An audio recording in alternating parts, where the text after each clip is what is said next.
Olá a todas e todos. Esta é a edição de número 13 do podcast. E não foi de propósito, tá? Foi sem querer. Não foi. É só uma coincidência, deputado. Positiva, né? E hoje nosso entrevistado é Sinésio Campos, que é professor concursado da Rede Municipal e Estadual de Ensino do Amazonas, filiado ao Partido dos Trabalhadores desde 1991, também é deputado estadual aqui na Assembleia Legislativa do Amazonas, já foi líder do governo federal, né, deputado, e é membro da Executiva Nacional do Partido. Deputado, para começar, né, recentemente o senhor propôs, inclusive foi indicado para a presidência da CPI da Energia, que nem chegou a ser instalada, né, foi suspensa pelo Tribunal de Justiça do Amazonas, por não haver notícia de fato. Eu queria saber do senhor se a Assembleia Legislativa já recorreu, como é que está esse processo? Primeiro eu queria dizer que eu fui vereador em 96 de Manaus, em 98 foi eleito deputado estadual, 2002 reeleito, 2006, 2010, 2014, 2018... E vamos já falar de 2022. E estamos no nosso 7º mandato parlamentar, sempre pelo PT. Sempre com mandato, então. E eu estou pela 3ª vez presidente estadual do PT. Inclusive, no dia 13, como é a 13ª entrevista, né? Sim. No dia 13 agora, estaremos inaugurando a nossa sede, né? Na Constantino Neri, e inclusive vem dirigentes nacionais, as lideranças políticas de outros partidos, né?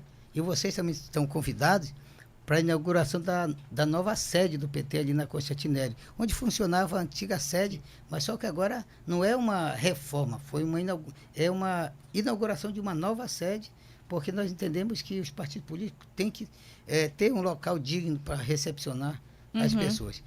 Agora, no que se diz respeito a CPI da energia. Ações. Primeiro, a CPI, para ela ser instalada, ela necessita de 8 assinaturas. E eu, durante todos os meus mandatos, eu nunca apresentei um pedido de CPI. Assinei praticamente todas. Mas eu nunca apresentei, porque eu sempre vejo que é o extremo para se pedir uma CPI. CPI é como uma greve, quando se esgota qualquer tipo de diálogo. Entretanto, quando esta empresa, que eu sempre questionei desde a privatização, que eu fui contrário à privatização, porque foi milhares de trabalhadores da Eletronorte, da Amazônia Energia, que tinham 20, 30 anos de trabalho, foram exonerados, foram jogados no olho da rua, e aqueles que ficaram tiveram que aceitar de forma humilhante a redução de seus salários, e que, por sua vez, essa empresa utilizou serviço terceirizado sem as pessoas conhecerem de fato a máquina, né? Com profissionais qualificados com expertise, como eram os profissionais com muito tempo de empresa. E eu já questionava isto, mas a privatização veio, é um fato consumado, e essa com promessa de melhoria, né, deputado? E inclusive, agora um detalhe, estava dentro das cláusulas contratuais, investimentos, né? Investimentos. E o que aconteceu? Esta empresa, quando foi privatizado, é uma concessão pública. Concessão o que é? É uma licença de operação, né? de exploração desse serviço. E que pode ser cassado quando não corresponde aos interesses da sociedade. Até porque energia com água, né? E outros serviços de interesse comum é uma concessão, é uma licença de exploração desse serviço. E o que eu entendi? Eu entendi que quando 2 leis de 2020, que é 5.145, e de 2021 a 5.412, que nós aprovamos na Assembleia Legislativa, vedando, proibindo que a Amazônia Energia cortasse energia naquele período de pandemia. Durante a pandemia. Até porque sabíamos que cidadão, de repente, tinha um comércio que não podia abrir, que estava, às vezes, fazendo tratamento em casa, que naquele momento ali ainda não tinha vacina para todo mundo, idosos, pessoas portadoras de deficiência, né? Situações mais diversas possíveis, com problema, inclusive, financeiro para pagar a conta, e fizemos essas 2 leis. Para surpresa, utilizaram, inclusive, força policial e continuaram cortando. Isso está no fato determinado da CPI, deputado? Que eles dizem que não tem, né? eu vou fazer desdobramento para você compreender. Aí o que acontece? Essa situação foi até o Supremo. O Supremo considerou legítimo. E essa decisão do Supremo, na verdade, ela nos respaldou. E essa empresa, toda vez quando se diz para abrir um pedido de CPI, ela diz que é o seguinte, é uma empresa, é uma concessão federal, não compete às Assembleias Legislativas. E o que eu tenho é que Roraima, o Acre, Rio Grande do Sul, fizeram o CPI. Então, em nível estadual. E veja bem, a alegação que eles alegaram, que inclusive foi depois de instalado. Já havia sido instalado. Já tinha sido instalado. Eu apresentei na quarta-feira, menos de 5 minutos, até porque eles surpreenderam, né, os deputados que nunca viram fazer isso. De imediato eu consegui adesão. 8 assinaturas, e agora tem 12. Só era necessário 8. Tem 12 deputados que assinaram. Metade do parlamento. A metade do parlamento. E um detalhe, e os outros também querem também assinar, mas eu digo assim, todos os deputados chancelaram. Né? E o que resultou? O presidente, já na quinta-feira, instalou a CPI. Diante da instalação da CPI, o Amazonas Energia, no sábado, dia 4, às 18 horas, saiu uma decisão monocrática de um desembargador. De plantão, né? De plantão, concedendo um liminar, alegando que não tinha um fato determinante. Né? Ou seja, era genérica essa CPI. Você acha que foi alguma estratégia da concessionária entrar no plantão 2 dias depois que a CPI estava instalada? Eu não digo só estratégico, eu digo assim, que foi de má fé. Foi de má fé. E eu não estou colocando aqui o mérito da Justiça do Amazonas. Tá? Até porque o Supremo não deu respaldo para eles, nem o Tribunal de Justiça anteriormente no que se diz respeito ao corte de energia. Mas eu digo assim, a má fé deles colocarem argumentos que na verdade não cabem. Eu vou dizer o porquê que tem um fato determinante. O fato determinante é apuração de irregularidades no fornecimento de energia elétrica por parte da empresa concessionária Amazonas Energia, que ocasionam, além de perdas econômicas, graves transtornos para a população consumidora na capital e nos municípios do interior do estado do Amazonas. Aqui está bem claro. Entretanto, quando colocamos alguns ingredientes, eles utilizaram de má fé. Aí que está lodo em má fé deles. Quando acrescentamos falta de energia, constantes racionamentos, blackouts, apagões, perda de energia, tarifas majoradas, precariedade na manutenção e ampliação de redes elétricas que ocorrem na capital e nos municípios. Eu só fiz acrescentar. Isso aqui é secundário. Então, por isso que eu digo, qualquer jurisconsulto sabe muito bem que o fato determinante está bem claro. Todas as CPIs que foram abertas em outras assembleias... muito parecido com a de 2015 que teve em São Paulo, era uma emenda bem parecida. São Paulo, Rio Grande do Sul... Mas, de qualquer forma, quando o senhor amplia esse espectro aí, quando vai, né? Não acaba ficando muita coisa para investigar em pouco tempo, deputado? Não, agora foi pior para eles. Foi pior para eles. Sabe por quê? A partir do momento que eles fizeram esse pedido de liminar, nós agora acrescentamos exatamente esse item que eu falei aqui, esse ingrediente que eu não tinha acrescentado. Da lei que eles descumpriram. Da lei. Eu digo o seguinte, quem quer buscar a lei, que cumpre ao pé da letra, correto? Então, eu estou pegando, inclusive, 2 leis estaduais que eles descumpriram. Então, agora... O fato determinado vai ser também investigar se a Amazonas Energia descumpriu a lei tal e a lei tal. E se você for fazer uma enquete com a população, inclusive se for nas defensorias, nos PROCONs, né? Incluindo no próprio Tribunal de Justiça, nos Ministérios Públicos, né? O que mais tem costuma ser campeã de processo. Campeã de processo, tá certo? Então, o que acontece? Eu vejo que eu presido também a Comissão de Minas e Energia. E eu fui muito cauteloso, como sempre fui. Presidi várias audiências públicas, desde 2019, 2020, 2021, que esses apagões já vinham acontecendo. Eu sempre reunia audiências públicas, desde quando foi consumado, antes da privatização, fizemos várias audiências públicas com os trabalhadores, dizendo o seguinte, se for privatizado, mantenha esses servidores, porque nós precisamos dessa mão de obra qualificada. Tá? E depois de privatizado, também cobramos exatamente as cláusulas contratuais, que era manter a qualidade e eficiência do serviço. E o que eles foram sempre na Assembleia? Falaram que ia apresentar e nunca apresentaram. Resultado aqui está. Ontem, Dom Pedro aqui, sem energia, pela madrugada. Ontem também no Parque 10, da mesma forma. Choveu mais forte, Sul, a energia está caindo hoje. Não é nem dia preciso, é argumentos dele. Na Zona Sul, na Zona Leste, eu moro na Zona Leste, e no interior eu estive agora uma semana visitando 16 municípios. Foi um caos, uma vergonha. É uma tristeza ver uma comunidade indígena, o povo ribeirinho. Tá? Eu não quero nem colocar a questão do Luz para Todos, que é um recurso que vem rubricado para que eles também ficaram sob a responsabilidade de utilizar esse recurso e fazer a continuidade do programa e a manutenção da rede de transmissão.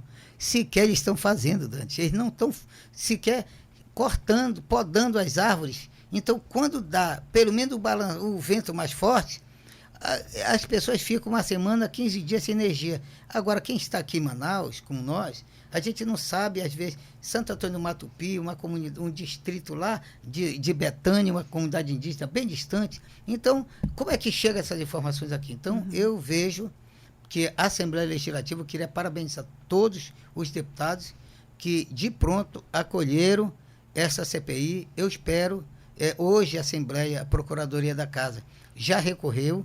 Essa CPI não é mais do deputado Sinésio, foi eu que apresentei. Fui escolhido para presidir, mas tem 5 deputados, eu sou o presidente, o Carlinho Bessa é o relator, tem o Fausto Júnior, o Dermilson Chagas e o Cabo Maciel. São 5, né? São 5. Tem até polícia no meio com a gente, né? O Cabo Maciel. Agora, deputado, em 2008, a Câmara Municipal de Manaus fez uma CPI do apagão, né, que depois até o relatório foi engavetado pelo presidente, então, do Poder Legislativo, que era o Leonel Feitosa. No final, ele decidiu que a Câmara não tinha competência, esse mesmo argumento, né, que tinha que ser federal, a Câmara não poderia pedir o indiciamento do ex-ministro de Minas e Energia, conforme estava no relatório. E esse relatório, em 2008, já sugeria que a Assembleia entrasse a fundo no tema, porque eles perceberam durante as oitivas que a situação no interior já era ruim de sucateamento. Em 2012, houve um apagão em Manaus, o deputado estadual Marcelo Ramos tentou fazer uma CPI na Assembleia, que também não foi à frente. O senhor não acha que a Assembleia Legislativa demorou demais para entrar nesse assunto? Não deve estar, não chega um ponto em que fica impossível reverter esse sucateamento? Ao contrário, essa empresa ela tem contrato de melhorar a qualidade de serviço. Ela está há pouco tempo que foi privatizada. Não dá para ela cobrar uma tarifa alta, prestar um serviço de péssima qualidade, abrir o centro de atendimento, coloca caça-níqueis para tudo quanto é canto. Se eles fizeram uma coisa positiva que merece nossos aplausos, quitanda para tudo quanto é canto. Amazonas Energia, você vai lá para pagar a conta, combater né? a inadimplência. E um detalhe, mas como combate? Primeiro, se você tem uma conta, às vezes, de 1, 2 anos atrás, se você perdeu, às vezes, até o comprovante, e eles fazem os cortes mesmo de propósito. Se você não tiver mais aquele comprovante, ele não comunica. Ele vai lá e corta a tua luz, e você vai lá no central de caça-níqueis dele e diz o seguinte: você está devendo X, tem pessoas que devem 7, 8 mil reais. Uma senhora aposentada do Parque 10, que eu estou com o documento, aposentada, ela está devendo 7 mil reais de conta. E ela coloca aqui que é uma assalariada. Ela diz: como é que eu vou... Elas querem que eu venda alguma coisa minha para pagar a conta. E elas querem, a Amazonas Energia, que quer que eu pague logo 70% para que possa religar minha luz. Eu estou sem luz. Ou seja, e ela me falou mais, disse assim: olha, deputado Sinésio, quando eu cheguei lá, eles disseram o seguinte: olha, essa empresa não é mais do governo, não. Essa empresa tem dono. E como tem dono, a gente não faz aqui obra de caridade nenhuma. A gente quer visar lucro aqui. Então é assim, se visa lucro, tem que privar com a qualidade. Isso foi fundamental para o senhor mudar de ideia sobre a CPI? Ou seja, agora apoiar e pela primeira vez pedir uma CPI, o fato de não ser estatal? Porque todas as vezes eu buscava sempre entendimento. E teve alguém que sempre acompanhou, como presidente da Comissão de Minas e Energia, fui eu. E eu sempre recebia retorno. E agora, na verdade, eles vão para lá, nunca apresentaram mais um cronograma de execução de obras e, sobretudo, aqui o resultado mas o que me chocou mesmo, o que me indignou, foi ver mais de 15 mil pessoas morrendo de Covid no nosso estado, correto? Vendo a sua energia cortada e sabendo que o desemprego, né, o baixo poder econômico das famílias, de forma covarde essa empresa cortou. Então eu entendo que a insensibilidade dessa empresa, ela deve sim, ela deve muitas explicações aí. Assédio moral, do jeito que ela fez, as pessoas que perderam seus eletrodomésticos, pessoas que têm, às vezes, um pequeno comércio, o frango, produtos perecíveis, né? Como está agora privatizado, é de onde é que eu vou recorrer? Que porta eu vou bater? Então, eu creio que a última porta que pode recorrer é a Assembleia. Então, a CPI. Digo a você, eu espero, diante do que a Assembleia está recorrendo, que o Pleno da Justiça, Tribunal de Justiça, possa reavaliar para que a Assembleia Legislativa retome os trabalhos, até porque ela foi instalada. Não acredito que o Pleno vai caçar, tá certo? A prerrogativa de fiscalizar que está inerente ao Poder Legislativo Estadual, diante dos ditames que foram colocados aqui, de uma empresa que quebrou as regras do jogo, descumpriu duas leis aprovadas, inclusive, não só na Assembleia, acolhida pelo Supremo. Então, quem descumpre a lei, depois busca a lei como guarda-chuva da sua irresponsabilidade, eu não acredito. Então, diante disso, eu vejo que a Justiça, depois, é que vai assumir seu papel de punir aqueles que deixaram de cumprir seu papel. Deputado, que seria a posteriori, né? Agora é o papel da Assembleia. E com o resultado desse relatório, qual seria justamente essa punição máxima para a empresa? Perder a concessão? O que o senhor avalia disso? O que está ao alcance, né? Qual seria a conclusão da CPI da Amazonas Energia, sendo que vocês estão investigando uma empresa privada? É uma empresa privada, mas é uma concessão pública. Não é verdade? É bom que a gente não esqueça, né? É uma concessão, é uma licença que o Estado deu para essa empresa. Então, ela deve, sim, ao Estado. E como é uma concessão, uma licença, ela pode ser cassada.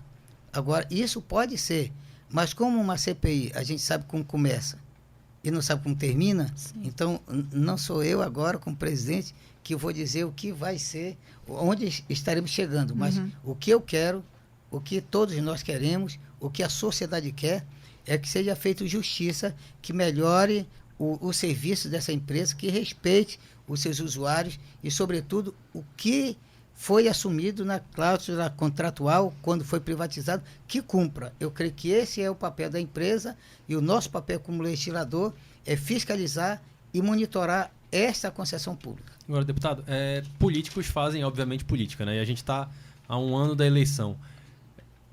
Tem alguma coisa, tem algum caráter eleitoreiro, uma CPI apoiada por praticamente toda a base, né? Todos os deputados, ali são 12 assinaturas, mais da metade das assinaturas, numa CPI que também vai dar uma passadinha, fazer algumas sessões no interior, né? Tem algo de eleitoreiro nisso ou não? É aquela história, quando você faz uma CPI somente com a base do governo e a oposição não, aí você diz assim, não, essa aí é uma CPI chapa branca, ou então, se não for, é uma chapa vermelha, ou então começa a colocar cores, né? Essa CPI ela é diferente de todas as outras que já tiveram, porque essa CPI, tanto os deputados da base do governo, de centro, dos independentes, como também de oposição, assinaram. Então, isso já demonstra que a imparcialidade do poder. Então, é diferente. E até porque eu entendo que, independente disto, nenhum parlamentar necessita para ir ao interior. Por exemplo, eu acabei de vir nessa semana de 16 municípios E não é preciso uma Mas, CPI, de qualquer né? forma, é uma empresa que não é bem vista pela população, né? Então, vocês estariam ali meio que jogando para a torcida, né? Acaba sendo um palanque também a CPI. Teve muita disputa para a composição? Como é que foi nos bastidores para quem vai estar mais em evidência durante essa investigação? Que vai estar todo mundo de olho, porque, como o senhor falou, quem não conhece um caso de um corte irregular ou de ter ficado na mão num momento, né, importante? Olha, não houve muita essa discussão. Primeiro, eu presido essa comissão de Minas e Energia já, no mínimo, há mais de 16 anos, né? Então, a gente acompanha, nós temos muito conhecimento dessa matéria, né? E quando apresentamos essa CPI, foi consensuado nosso nome e foi dado também consensuado o nome do Carlinhos Bessa como relator. Então, não teve essa disputa. Inclusive, os 5 membros, para você ter uma ideia, foi contemplado por grupamento político. Blocos partidários ali, né? Por bloco partidário. Você disse, Sinésio, você como autor desse requerimento de CPI, você, como você foi inserido nessa CPI? Eu poderia, inclusive, nem estar nela, porque no meu bloco partidário faz parte o PT, PSB e PDT. Esse bloco partidário está o Adjuto Afonso, Serafim Correia e Sinésio Campos. O Serafim Correia participou da CPI da Saúde. Adjuto Afonso não participou e não quis participar nem da Saúde e nem desta CPI da Amazonas Energia. Automaticamente, o nosso bloco partidário sobrou para mim. Então, não teve disputa, né? Então, meu nome foi por alternância mesmo aí, né? Certo. Então, meu nome saiu deste bloco. E de outros blocos partidários, foi da mesma forma. Dermilson, do bloco partidário, o Cabo Marcelo, do dele, também o Fausto Júnior, do bloco partidário dele, ou seja, não teve, do Carlinhos Bessa, do bloco partidário que ele compõe, então, foi por bloco partidário, entendeu? Então, todos os blocos partidários foram contemplados. E na hora da composição ficaram os membros e, automaticamente, eles sugeriram que eu presido essa comissão específica, que eu presidisse, por conta que a comissão já tem um corpo técnico que já acompanha essa matéria e que o relator ficou com o Carlinhos Bessa, ou seja, não teve, não tem esse propósito não, até porque eu digo, essa CPI não é do Sinésio, não é da Assembleia Legislativa, ela pertence hoje à sociedade. Deputado. Não, eu queria só aproveitar que a gente já está com mais de 20 minutos de entrevista, mas não deixar essa oportunidade do senhor estar aqui, da gente falar um pouquinho de eleição. O senhor abriu o programa aí falando, né, um mandato atrás do outro. Como é que estão os seus planos para o ano que vem e do PT, né, que é o partido que o senhor é uma das principais lideranças aqui no estado. Como é que o PT está se organizando para 2022? Eu posso só complementar, que eu também ia fazer a mesma pergunta. Eu queria saber também, deputado, para a gente depois não fugir muito do assunto, o que é que o senhor acha da intenção do deputado Zé Ricardo de disputar o governo do Amazonas também em 2022? Na mesma linha da pergunta da Aruana. Olha, eu sou presidente estadual do PT, como eu falei, e o deputado Zé Ricardo ele tem dito no fórum interno do partido que ele é candidato a deputado federal. E o PT tem um projeto nacional de candidaturas que ampliar, com todo o partido quer ampliar seus espaços na Câmara Federal. Então não tem... Ele manifestou aqui pra gente, nessa mesma cadeira aí, que ele também tem essa pretensão. Não descarta. Exatamente. Ele não disse nem que sim, mas de qualquer forma, como é que descartou. estão essas conversas internamente? Não, mas eu quero dizer que eu sou presidente do partido. Se ele me falar que quer ser candidato a governo, a partir de hoje ele é candidato a governo e não pode fazer proselitismo lá na frente de dizer que é candidato a federal. Ponto. Correto? O senhor acha que falta, às vezes, no PT um pouco isso, essa coisa de uma assertividade? Fica meio... cada um puxando para um lado? Não puxa não. Aqui não tem estica e puxa não. Por exemplo, o meu perfil sempre foi de tratar as coisas de forma bem clara, correto? Eu vejo que houve uma campanha suplementar que o PT saiu, candidatura própria, eu fui suplente, eu fui vice, fomos o segundo mais votado na capital. Na última, agora, tivemos uma candidatura própria à prefeitura, né? E eu vejo que sempre foi o Zé Ricardo candidato ao governo. Se tem alguém que está preparado para ser o candidato ao governo, seria ele. Correto? Então, ele, a partir do momento que se coloca candidato, será bem-vindo. Correto? Candidato ao governo. Não tem problema nenhum. Agora, a sociedade deve saber, porque eu já senti isso na pele. Sabe por quê? Eu vou te explicar. Lá atrás, 8 anos atrás, eu me coloquei candidato a deputado federal. Correto? Eu estava entre os 3 mais votados deputado federal. Nas pesquisas. E na época, né, a todas as pesquisas, na época, diante de toda uma situação que era líder do governo, o PT não tinha deputado federal, e que diante disso, foi até antes, o PT não tinha deputado federal. Correto?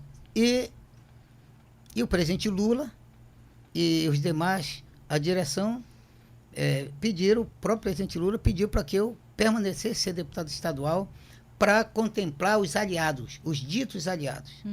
E aí eu saí de 30 mil votos para 15 mil votos, porque eu já tinha liberado a minha base política, correto? Eu tive que voltar para deputado estadual, até porque, para não contrariar nossa liderança e permanecer onde esteja. Então é perigoso, às vezes, você tentar dizer que é uma candidatura A e depois vai uma candidatura B. Então eu coloco essas coisas até com uma preocupação, porque a partir do momento que você pensa de forma diferente, eu já senti isso na pele, entendeu? Então eu vejo que, o exemplo, eu dou aqui vários exemplos aí, até de outros partidos que vocês têm, né? Paulo Dernet, que era candidato ao Senado. A política é muito Sabe, dinâmica nesse sentido, né? Para acomodar essas tem pessoas posturas. Que é candidato a uma coisa, na última hora muda. É só fazer um levantamento. Quantos já perderam mandatos por conta de mudar a disputa para outra função? E o PT tem tão poucos representantes, né? Tem o senhor e na Câmara Municipal tem o vereador Sassá. Eu queria saber o que o senhor acha da postura do vereador Sassá. Ele também já deu a entender aí que no ano que vem ele vai disputar ou uma vaga na Assembleia Legislativa do Amazonas ou na própria Câmara dos Deputados em Brasília. Mas recentemente ele deu até uma declaração polêmica dizendo que não é os vereadores, que ele como vereador não é ele que vai fiscalizar a prefeitura. Quem tem que fiscalizar a prefeitura é o Ministério Público. Eu queria saber do senhor, como presidente do partido no Estado, o que o senhor acha dessa postura? Vocês estão me colocando numa situação... É porque ele é o único parlamentar com mandato ativo também do PT. Vocês querem que eu brinque com meus companheiros, por exemplo, o deputado Zé Ricardo, foi um vereador atuante, deputado estadual comigo, parceiro, tá entendendo? Muito comprometido, foi um deputado federal mais votado, é um quadro que nós temos aí, valoroso, né? Eu vejo que representa bem o PT na Câmara Federal, correto? Que pode exatamente, tem cacife para disputar o governo, como tem para o Senado, as pesquisas mostram esse recalque muito positivo para ele. Isso é bom, eu como presidente do partido fico orgulhoso disso, correto? Isso não é problema para mim, como presidente estadual, é um orgulho para mim ter um expoente como o Zé Ricardo, isso não é um problema. A minha preocupação é que nós não podemos perder um assento na Câmara Federal, precisamos ampliar.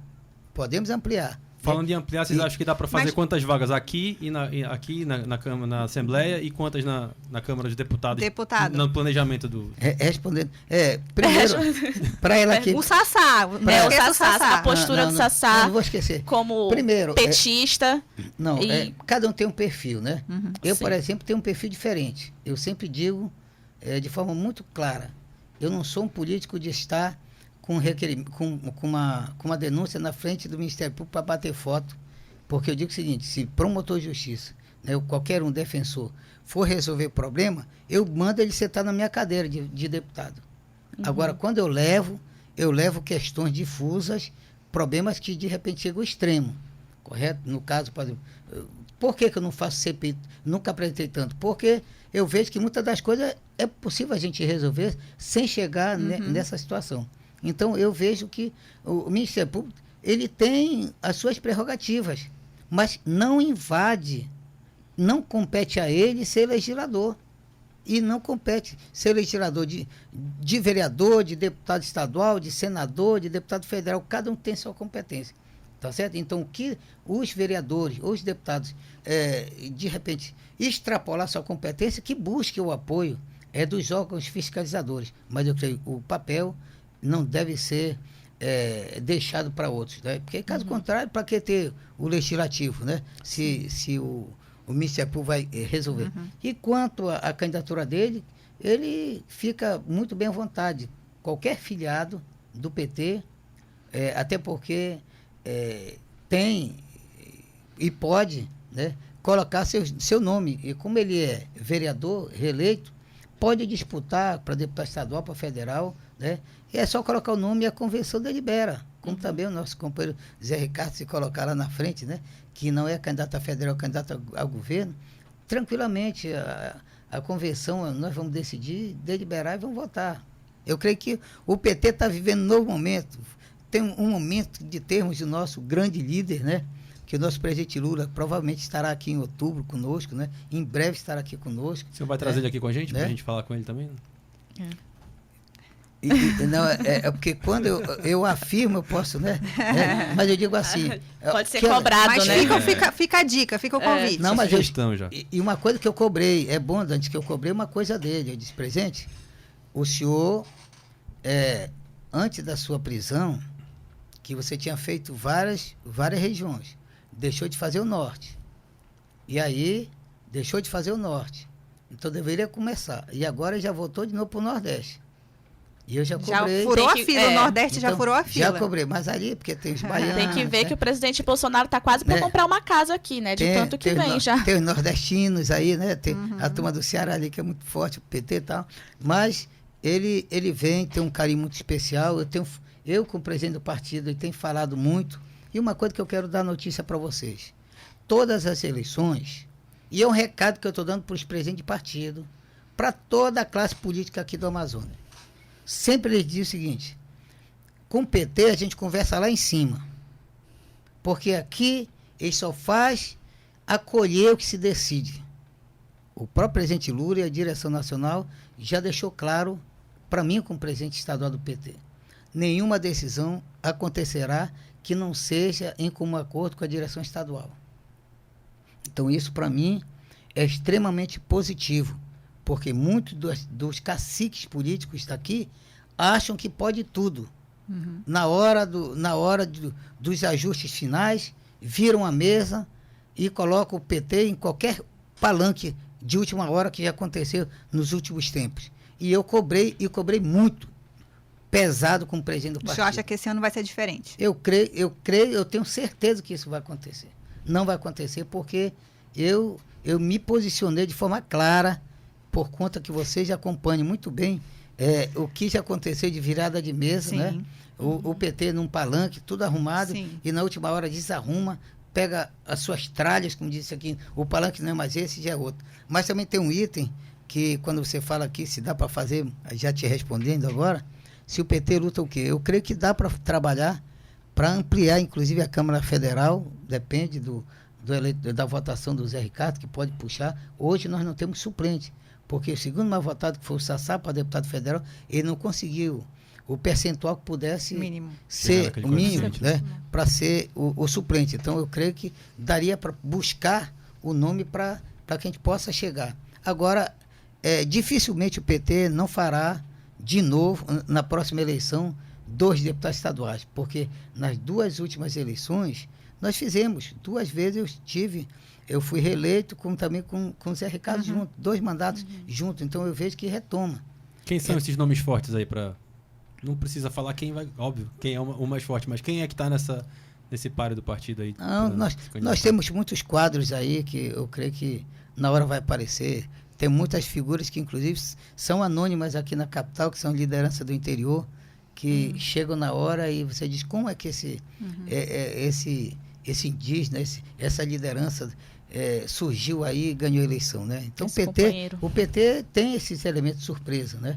Por conta que a gente acaba dando vez e voz para as pessoas que em outro partido jamais dariam, né? Deputado, agora a gente está chegando no fim, temos um limite de tempo de entrevista, e no Jornal Impresso nós temos a seção do Sobe e Desce, na coluna Sinão, o senhor deve conhecer. E aqui no podcast do Sinão Digital... nesse Sobe e Desce eu vou te falar uma história aqui rapidinho. Sim. eu presidi um processo de cassação alguns anos atrás, e que esse processo de cassação eu recebi na hora vários pedidos de postergação de votação. E estava lavando lá à frente da Assembleia. Era lá no centro ainda, né? É lá no centro. E no outro dia eu estava no DES. No DES? Sabe por quê?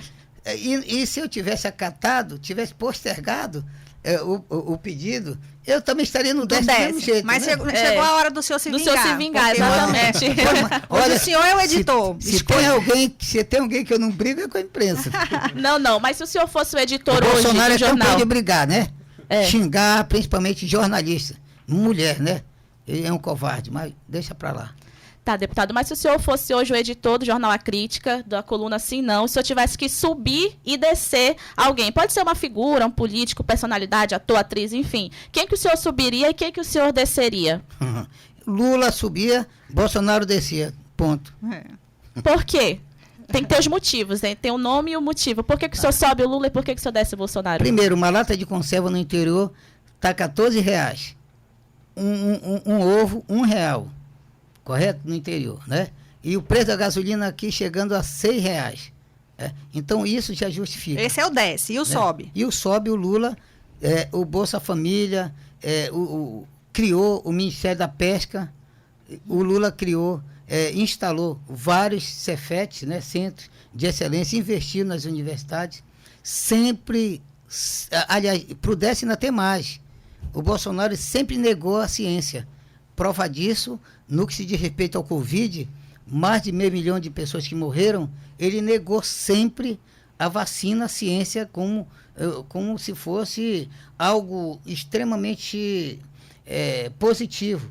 Mas a brincadeira levou que mais de 500 mil de pessoas foram.